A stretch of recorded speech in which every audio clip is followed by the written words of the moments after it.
नमस्कार, capital TV देख रहे हैं आप। मैं हूं आपके साथ पूजा। ब्रेकिंग नाउ में बड़ी खबर आपको बता रहे हैं।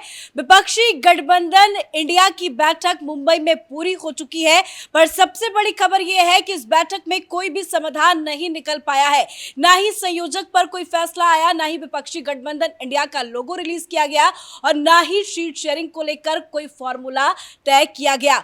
और एक खबर जरूर सामने आई कि कोऑर्डिनेशन कमेटी का गठन हुआ है, जिसमें अलग अलग दलों के 13 नेताओं को शामिल किया गया है। तो कुल मिलाकर ये बैठक पूरी तरह से फ्लॉप रही है। इस बड़ी खबर पे मेरे साथ न्यूज रूम से जुड़े हुए हैं कैपिटल टीवी के editor in chief doctor Manish Kumar. क्या कुछ हुआ? 2 दिन तक बैठक चली, कोई नतीजा तो नजर नहीं आ रहा है। देखिए, लाइव तस्वीरें आ रही है। लालू यादव वहां भाषण दे रहे हैं। अगर यही चेहरे गठबंधन के आगे होंगे तो युवाओं को क्या लगेगा कि भाई चारा घोटाले में जिस शख्स को जेल के अंदर होना चाहिए था वो देश की राजनीति तय कर रहा है। ये सुप्रीम कोर्ट में जब ये इनकी जमानत के ऊपर जो चीज़ें गई तो जज साहब लोगों को भी देखना चाहिए कि किस तरह का हिंदुस्तान हम बना रहे हैं, कि जहां जो एक कन्विक्टेड क्रिमिनल है उसके हाथ में देश के भविष्य को हम सौंप रहे हैं। खैर, क्या हुआ मीटिंग में? सारे लोग तो हैं वहां पे। ममता बनर्जी आज गुस्सा होकर के चली गई। ममता बनर्जी इसलिए चली गई क्योंकि ममता बनर्जी ने कहा ये टाइम बर्बाद मत करो इधर उधर की चीजों में। जल्द से जल्द सीट शेयरिंग कैसे होनी चाहिए वो तय होना जरूरी है। अगर आप ये तय नहीं कर सकते, ये सारी मीटिंग करने का कोई फायदा नहीं है। लेकिन अब होगा क्या? आप देखिए, ममता बनर्जी के गुस्सा होने का कारण क्या था कि वो इंडिया टुडे में एक बहुत बड़े पत्रकार हैं राजदीप सरदेसाई के साथ एक्सक्लूसिव बातचीत करते हुए आज वेन्यू के ऊपर जहां ये प्रेस कॉन्फ्रेंस हो रहा है वहीं पे सीताराम येचुरी ने कह दिया कि बंगाल में कोई गठबंधन नहीं है, ममता के खिलाफ लड़ेंगे। उन्होंने ये भी कह दिया कि भाई केरल में कोई गठबंधन नहीं है, कांग्रेस के खिलाफ लड़ेंगे, वहां यूडीएफ वर्सेस एलडीएफ होगा। तो ये किस तरह के गठबंधन की बात? खबरों में तो ये बताया जा रहा है कि 2024 का चुनाव विपक्ष एकजुट होकर लड़ेगा। अब कोई एकजुटता किस तरीके क्या है? अब तो देखिए क्या है ये एकजुटता। कोऑर्डिनेशन कमेटी कहाँ संयोजक बनाने की बात हो रही थी तो वहां संयोजक तो बना नहीं, 13 लोगों की कमेटी बना दी। अब नंबर भी ऐसा रखा है 13। अब देखिए, बैड लक तो इधर उधर से फॉलो करता हुआ आएगा। अब ये कोऑर्डिनेशन कमेटी बिना राहुल गांधी के, बिना खड़गे साहब के, बिना सोनिया गांधी के, बिना नीतीश कुमार के, बिना ममता बनर्जी के, बिना अरविंद केजरीवाल के, भाई ये तमाशा चल रहा है। उद्धव ठाकरे भी नहीं है उसमें, मतलब लीडर नहीं। आपने छुटभैया नेताओं को जो है कोऑर्डिनेशन कमेटी में डाल दिया। भाई वो क्या करेंगे? वो किस तरह का कोऑर्डिनेशन होगा जहां किसी व्यक्ति के पास डिसीजन मेकिंग की ताकत नहीं होगी? वो मीटिंग में बैठेगा तो वो क्या फोन करके पूछेगा कि क्या फैसला लेना है? और इसी फैसले से एक बात ये साबित हो जा रही है कि ये सारी जो मीटिंग्स जो चल रही हैं, ये जो तमाशा हो रहा है, ये दरअसल एक नॉन सीरियस एक्सरसाइज है। अगर आपने खड़गे साहब को या सोनिया गांधी को, राहुल गांधी को बनाया होता कोऑर्डिनेटर, उसके साथ शरद पवार हो, केजरीवाल हो, ममता बनर्जी हो, सीताराम येचुरी हो, भाई इस कोऑर्डिनेशन कमेटी में वामपंथी सीपीएम का कोई नहीं। डी राजा को रिटायर्ड लीडर, उसको आपने वहां बिठा दिया। कौन कौन लोग हैं इस कोऑर्डिनेशन कमेटी में? तो केजरीवाल ने भेज दिया चड्डा को कि मेरा राघव चड्डा जाएगा हमारे साइड से। ममता बनर्जी ने भेज दिया अभिषेक बनर्जी को। नीतीश कुमार ने भेज दिया ललन सिंह को। तेजस्वी यादव हैं उसमें। और उद्धव ठाकरे ने कहा कि भाई जब राहुल गांधी नहीं होंगे, ममता नहीं होंगी, इतने बड़े बड़े लीडर नहीं होंगे तो मैं वहां जाके क्या करूंगा? शरद पवार को लेकिन शामिल। शरद पवार तो वो झांसे में आ गए।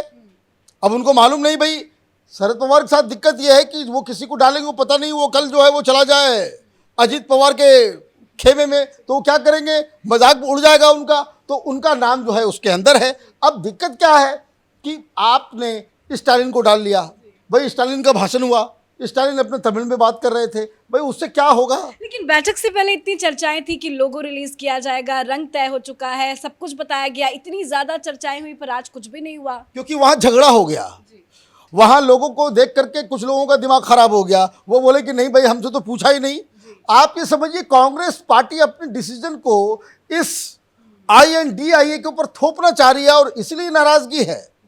नीतीश कुमार के बॉडी लैंग्वेज को आप देखिए, वहां पे सब लोग सिर्फ फोटो ऑप के लिए अच्छे अच्छे खाने, मैंने बताया ना भाई, 400 रुपये का वाटर बॉटल, 400 रुपये की चपाती, 1600 रुपये की सब्जी। लेकिन फोटो सेशन में भी लड़ाई दिख रही है साफ साफ। देखिए फोटो सेशन में भी मैंने देखा कि वो वीडियो अगर कोई गौर से देखेगा तो मालूम चलेगा कि कौन कहाँ खड़ा हो, उसके लिए भी जद्दोजहद चल रही है। संजय सिंह उसे साइड में खड़ा कर दिया गया तो वहाँ से वो भाग करके ऊपर आ गए कि भाई कहीं फ्रेम से बाहर नहीं आए। तो सारे लोग अपने अपने सेल्फ इंटरेस्ट के लिए कर रहे हैं, कोई एजेंडा नहीं। और आप देखिए कि जिस तरह का भाषण उद्धव ठाकरे के द्वारा दिया गया, खड़गे साहब के द्वारा दिया गया, और जिस तरह का ये कॉमेडी कर रहा है लालू यादव, इस तरह के लोगों से एक बात तो साफ है कि आपके पास कोई नीति नहीं है। आप वही टमाटर, वही सारी चीज़ें बात कर रहे हो, चाइना घुस गया, ये घुस गया। भाई मोदी को हराना है तो मोदी से बेहतर प्लान आपके पास होना चाहिए। भाई कौन क्या करेगा नहीं करेगा, कोई देश को कैसे आप विकास के रास्ते में आगे लेकर के जाएंगे, उस पर आपको चर्चा होनी चाहिए। वहाँ तो कुछ चर्चा हुई नहीं। और जो अंदर खाने की खबर आ रही है कि वहाँ तो झगड़ लिए ये लोग, फिर इन लोगों ने तय किया कि भाई मीडिया को क्या बताया जाए, तो रेजोल्यूशन को टाइप करने में, उसको फाइनल करने में ही 2 घंटे बर्बाद हुए हैं कि हम ज़्यादा से ज़्यादा, जितना ज़्यादा हम लिख करके देंगे उतना दिक्कत होगी। आपने क्या किया, आपने कि वी रिजॉल्व कि जितना पॉसिबल हो सके इकट्ठा होकर के लड़ेंगे। ये भी नहीं लिख पा रहे हो रेजोल्यूशन के अंदर कि हम लोग इकट्ठा होकर के लड़ेंगे। आप ये लिख रहे हो कि जितना पॉसिबल हो, मतलब ये बंगाल में पॉसिबल नहीं होगा, येचुरी ने बाहर कह दिया। ये दिल्ली के अंदर पॉसिबल नहीं होगा, पंजाब के अंदर नहीं होगा, गुजरात के अंदर नहीं होगा, महाराष्ट्र के। भाई आप किस तरह का, ये बेसिकली पब्लिक को बेवकूफ़ बनाने के लिए इस तरह की बातें की जा रही है। ना सब्सटेंस है, एक भी लीडर के भाषण में कोई सब्सटेंस नज़र नहीं आया है। अब 1-2 लोग बचे हुए हैं, राहुल गांधी बोलेंगे तो राहुल गांधी क्या बोलेंगे वो तो समझ में ही आ रहा है। फिर वही चाइना, वही अडानी, यही सब बात उनको, उनके मुंह से निकलने वाला है। फ्यूचर देश के युवाओं के अंदर आप आशा नहीं जगा पा रहे हैं और आप सिर्फ और सिर्फ प्रधानमंत्री मोदी को उनके सत्ता से हटाने की कवायद कर रहे हैं। और यहाँ पे आप मजमा लगा रहे हैं 5 स्टार होटल। बताइए तो, मुंबई का सबसे महंगा 5 स्टार होटल, 30,000 रुपये एक रात का वहाँ का किराया है। आप वहाँ रुक करके गरीबों की बात करोगे, 400 रुपये का वाटर बोतल पियोगे, 400 रुपये की चपाती खाओगे और गरीबों और समाजवाद के बारे में बात करोगे आप। ये तो अजीबोगरीब कहानी है। तो ये मुझे लग रहा है कि आज जो मीटिंग हुई वो टोटल फेल रहा।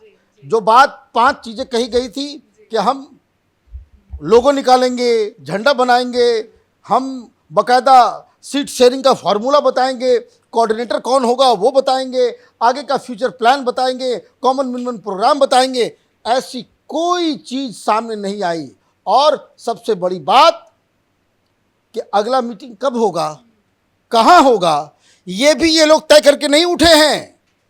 ये बताया जा रहा है कि आगे चल करके कुछ दिनों के बाद तय किया जाएगा। तो अब ममता बनर्जी गुस्सा करके गई हैं कोलकाता में जाकर के कुछ खेल ना कर दे। और ममता बनर्जी के गुस्साने का दूसरी वजह एक चीज़ और है कि कल वहाँ बंगाल के अंदर अधीर रंजन चौधरी ने एक बयान दे दिया, वहाँ अखबारों में छपा हुआ है कि ममता बनर्जी कांग्रेस पार्टी का तलवा चाट रही है खुद को बचाने के लिए। तो ये इस तरह का बयान और इस तरह की चीज़ें हर जगह से चली आ रही है। तो जो मुझे मतलब सिर्फ टाइम पास किया गया, ये मुझे लग रहा है कि टाइम पास तो हुआ ही हुआ है, लोगों का टाइम बर्बाद भी किया जा रहा है। मीडिया में इस तरह से चलाना अब देखिए सीताराम येचुरी को भाषण देने, अब इन्होंने ही कह दिया राजदीप सरदेसाई के साथ बैठ करके कि हम बंगाल, भाई 2 ही जगह है बची हुई, ये वामपंथी 2 ही जगह बचे हुए हैं, केरल के अंदर और बंगाल के अंदर। उन्होंने साफ साफ कह दिया कि ममता के साथ कोई अलायंस नहीं करूंगा, कोई वहाँ पे ज्वाइंट जो है हमारा कैंडिडेट नहीं होगा, हम अपने हिसाब से लड़ेंगे। और केरल के अंदर जहां इनकी सरकार चल रही है वहां कहा इन्होंने कि भाई हम कांग्रेस के खिलाफ लड़ेंगे। तो भाई ये किस तरह का संगठन, किस तरह का गठबंधन, किस तरह का INDIA है, ये तो इन लोगों को एक्सप्लेन करना पड़ेगा। धन्यवाद अपडेट के लिए। तो कल से बैठक की शुरुआत हुई थी, रात में डिनर डिप्लोमेसी, उसके बाद सुबह से लगातार बैठक चल रही थी, पर बैठक के बाद कोई भी निष्कर्ष निकलने की खबर सामने नहीं आ रही है। सिर्फ कोऑर्डिनेशन कमेटी का ऐलान किया गया है, ना ही संयोजक के नाम पे मुहर लगी है, ना ही ये बताया गया है कि सीट शेयरिंग का फॉर्मूला क्या होगा। और बड़ी खबर यही है कि बताया जा रहा है विपक्ष के सभी दल सीट शेयरिंग के मुद्दे पे आपस में भिड़ गए और ममता बनर्जी बैठक खत्म होने के पहले ही वहां से रवाना होकर कलकत्ता के लिए निकल गई। इस बड़ी खबर में मेरे साथ फिलहाल इतना ही। कैमरा पर्सन अशोक के साथ मैं पूजा, कैपिटल टीवी।